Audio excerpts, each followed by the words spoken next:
एक जगह आया हुआ है कि मैंने किसी के मुंह पे पेशाब करा है, एक जगह आया मैंने ब्रूटली किसी को मारा है, और एक था मैंने किसी से स्टूल साफ कराया है। बिलो द बेल्ट जाने की चीजें मेरे को समझ नहीं आती क्या है। मैं भी भाई इंसान हूं और ये इंसानों वाले काम नहीं है, ये मेरे को बहुत अच्छे से चीज पता है। और एफआईआर में क्या लिखा हुआ है? हाँ, इतना लिखा हुआ है। भाई मेरे को एक चीज बताओ, अगर मैं गलत हूं और मैं गलत था तो मैं जेल से बाहर कैसे हूं? मेरे को बेल कैसे मिल गई? दोस्तों, आप लोगों को जैसा मालूम ही होगा कि थोड़ी देर पहले रजत दलाल को एक बच्चे की किडनैपिंग केस को लेकर गिरफ्तार कर लिया गया था। तो वो अभी जेल से छूट चुके हैं और जेल से छूटने के बाद वो लाइव आए और उन मुद्दों पर बात की है कि उन्हें बेवजह जेल में बंद कर दिया गया था। तो इस पर वो क्या बोले, आप भी उनके मुंह से सुन लीजिए। मेरे ऊपर केस लगा था किडनैपिंग का, अपहरण का, 2-3 उसमें धाराएं और भी थी। उसमें बेल मिलने का कोई पॉइंट ही नहीं होता भाई। जो हमारे जज बैठे हैं माननीय, उनको बहुत अच्छे से समझ में होती है क्या चीज सही है क्या चीज गलत है। और क्या क्या चीजें थी एक बार देख लूं, लग गया था ना, इतना ही था। मेरे को एक चीज बताओ, अगर मैंने कुछ करा होता तो मैं बाहर कैसे हो जाता ना? मेरे को बिना किसी नोटिस के पुलिस वालों ने उठाया, जो कि कानूनी रूप से जायज चीज नहीं। वहां पे एक जगह आया हुआ है कि मैंने मारपीट करी। भाई मेरे हाथों में बहुत अच्छी खासी जान होगी, अगर किसी को मारूंगा तो किसी के निशान तो आएगा ना। उस लड़के के पूरे शरीर पे एक निशान नहीं है, सिंगल एक निशान। और जो उसमें बोला हुआ है कि मैंने किसी की पसलियां तोड़ दी, अगर पसलियां टूटती हैं तो कहीं फ्रैक्चर होता है, कहीं निशान आता है, कहीं कलर तो चेंज होता है ना। उसमें सब कुछ एग्जैक्ट है। उसके घर वाले हियरिंग तक पे नहीं आए भाई। कि एक होता है ना पुलिस चौकी में आके सब काम करवा के, अगर तुमने किसी पे केस करा है, पूरी हियरिंग के दौरान उनके वकील के पास एक सिंगल प्रूफ नहीं था किसी भी चीज का। जो भी मेरे ऊपर एलिगेशन लगाई है, मैंने टॉयलेट कराया है, मैंने मारा है, सब कुछ साफ कराया है, एक सिंगल प्रूफ नहीं था। और देखने तो पॉइंटर क्या क्या थे उनके, चोट के निशान थे। हाँ,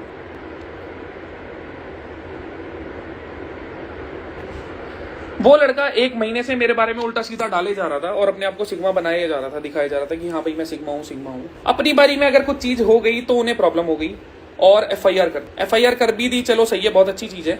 एफआईआर का एक भी पॉइंट, सिंगल एक भी पॉइंट उन्होंने जब भी सुनवाई हुई उस टाइम क्लियर नहीं करा। ना मारपीट का, ना लड़ाई का, ना किडनैपिंग का। मेरे पास वीडियोज हैं, व्लॉगिंग कर रहा था उस टाइम, कि वो लड़का आके खुद मेरी गाड़ी में बैठ, उस लड़के को उसकी मम्मी के पास जब छोड़ के आया हूं ना, उसकी पूरी प्रॉपर रिकॉर्डिंग है। वहां पे 8-9 लड़के और खड़े थे। उस लड़के ने खुद अपनी मम्मी के पैर छुए, वहां उठक बैठक लगा के अपनी मम्मी से सॉरी बोली, मेरे से नहीं, मेरे पैर नहीं, अपनी मम्मी के पैर छुए।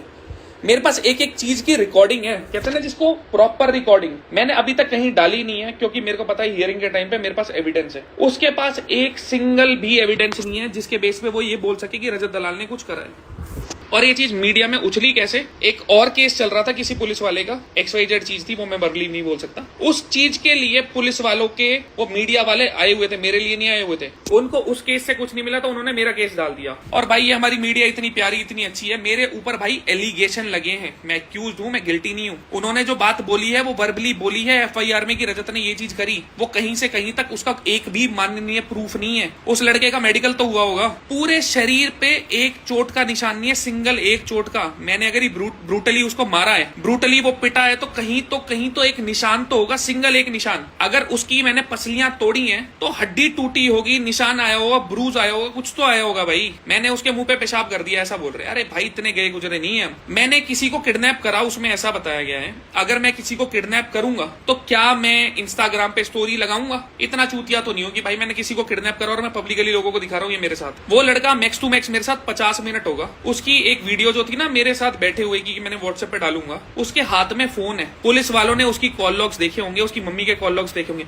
पूरे टाइम वो अपनी मम्मी के साथ कॉल पे था कि आ रहे हैं, कपड़े चेंज कर रहे हैं। तो मेरे भाई इन चीजों का ना तो कोई प्रूफ है और ना मैं गिल्टी प्रूव होने वाला, क्योंकि मैंने असल में ये चीजें नहीं करी हैं। जिनको भरोसा हो वो मान लेना, जिनको भरोसा हो ना मानना। अगर 1% भी मैं प्रूव होता हूं ना कि मैंने ये काम करे हैं, तो सोशल मीडिया की सारी चीजों से मैं खुद गायब हो जाऊं। जिसको भाई भरोसा हो बहुत अच्छी चीज है, ना हो तो मैं कुछ नहीं कर सकता। पास्ट में बहुत सारी चीजें करी होंगी, आगे आने वाले टाइम में भी बहुत सारी चीजें होंगी, पर इतने माड़े हम नहीं है कि किसी बच्चे को किडनैप करेंगे और उसके मुंह पे पेशाब करेंगे और उसको किडनैप करने के बाद इंस्टाग्राम स्टोरी भी डालूंगा कि देखो चलो मेरे। वो लड़का मैक्स टू मैक्स 1 घंटे मेरे साथ, एक बार हियरिंग्स होने दो, सारी वीडियोस, एक वीडियो कि वो लड़का, उस लड़के ने खुद हमें अपनी लोकेशन भेजी। मैं जिम में गया कि जिम के ओनर को बोला कि भाई ये लड़का आपकी जिम से ये चीजें कर रहा है, आपकी बाउंड्रीज के अंदर हो रही है, एक बार बोला था। उन्होंने बोला पर्सनल डिटेल्स नहीं दे सकते। मैंने उस लड़के को फोन करा इंस्टाग्राम पे, मेरे पे नंबर नहीं था। उसने हमसे नंबर लेके हमारे ही व्हाट्सएप पे अपनी लोकेशन भेजी, खुद उसने हमको बुलाया उसकी गली के कोने में मैं खड़ा था, पीछे शिवम ने रिकॉर्डिंग ऑन कर रखी थी। वो अपनी मर्जी से मेरी गाड़ी में बैठा, अपनी खुद की मर्जी से। उसको जब उसके घर पे छोड़ के आए हैं ना, उसकी रिकॉर्डिंग है कि उसकी मम्मी के सामने क्या बात हो रही है। उसका रास्ते में दोस्त मिला, रास्ते में मेरे को दुकान तक पे रिकॉर्डिंग तक पूरी है, इसने साथ में थम्स अप पी। मुझे नहीं समझ में आ रहा लोगों को फेम के चक्कर में कितना कुछ करना पड़ता है, नाम उठाने के चक्कर में। मेरे को पता नहीं कब से छेड़े जा रहा है। तो भाई ना तो हम पीछे हटने वाले, ना किसी से दबने वाले, 1% नहीं दबने वाला, सिंगल 1% भी। जो भी चीज होगी लॉ के अंडर होगी, उसके बाहर कुछ भी नहीं होने वाला। पर ये चीज मैं तुम्हें साबित करके दिखा दूंगा कि मेरे हाथ से कुछ भी चीज नहीं। तो भाई ज्यादा इसके अलावा यार क्या ही चीज बोलूं ना, मतलब मेरे को समझ नहीं आता कि मतलब मैं उस लड़के को किडनैप करूंगा, इस चीज का तुक कहां से बनता है। और अगर किडनैप कर लिया तो मैं 50 मिनट बाद उसकी मम्मी के पास उसको लेके सॉरी क्यों बुलवा रहा हूं। तो भाई मेरे पार्ट पे बस इतनी चीजें थी। उम्मीद करता हूं इस चीज में साथ रहोगे। जो अपने हैं उनको समझ में आएगा कि भाई इतने गए गुजरे काम हम नहीं कर सकते। बाकी एक आध हियरिंग में सारी चीज क्लियर होगी। उन्हें पता तो लगना चाहिए कि उन्होंने कहां पे हाथ मारा है। डिफेमेशन का मैं दिखाता हूं, उसके बाद लीगली क्या चीज होती है, ऊपर से नीचे तक क्या जाता है। तो जो भी होगी भाई चीजें लॉ के अंडर होगी।